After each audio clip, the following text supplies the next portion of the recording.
Chief, you're not without your critics in Washington for the time you were there, criticized for suspending contract rules governing work schedules and sick leave, things like that. You had your baggage down there and your battles down there and were essentially forced out by the previous mayor. How are you going to load the FOP and work with them here? Well, let me correct a couple of things there. First of all, 57-year-old man, and everybody has a little bit of baggage around there. You may not want to admit it, but everybody's got a little bit that they're carrying around with them.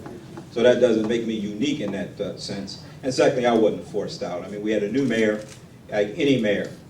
He has the right to pick his cabinet. Police chief is one of the most important positions. You have to have a total level of comfort. He had his own vision of what he wanted to do, and he had a person in mind that he wanted to execute that. I absolutely don't have a problem with that. And when we met, I told him that and made it very clear. So we have a very good relation. In fact, I saw him last night at an event in Washington, D.C. So that's just, I wasn't forced out. But after 9 years and a new mayor, certainly it's time to move on and do other things. But my desire for policing hasn't changed. Now, as far as my critics with suspending contracts and so forth, I have a great deal of respect for bargaining units, for unions. I don't want anybody to misinterpret that. We had a problem in D.C. With crime.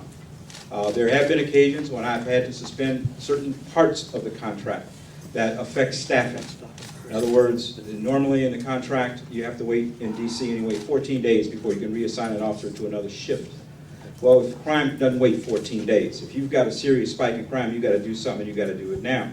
So I've had to make changes in the terms of crime emergencies in order to be able to deploy people very quickly to be able to deal with crime. The results speak for themselves. We had about a 40% reduction in crime. When I took over the Metropolitan Police Department, we had more than 300 murders in that city. When I left, we had 169. Now, 169 is still a lot of murders, but it's a whole lot better than what we had before. We made progress. We've got a very, very good department in Washington, D.C., like we have a very good department here in Philadelphia. And we aren't always going to agree on certain things, but bottom line is you have to fight crime whenever, wherever, and for however long it takes.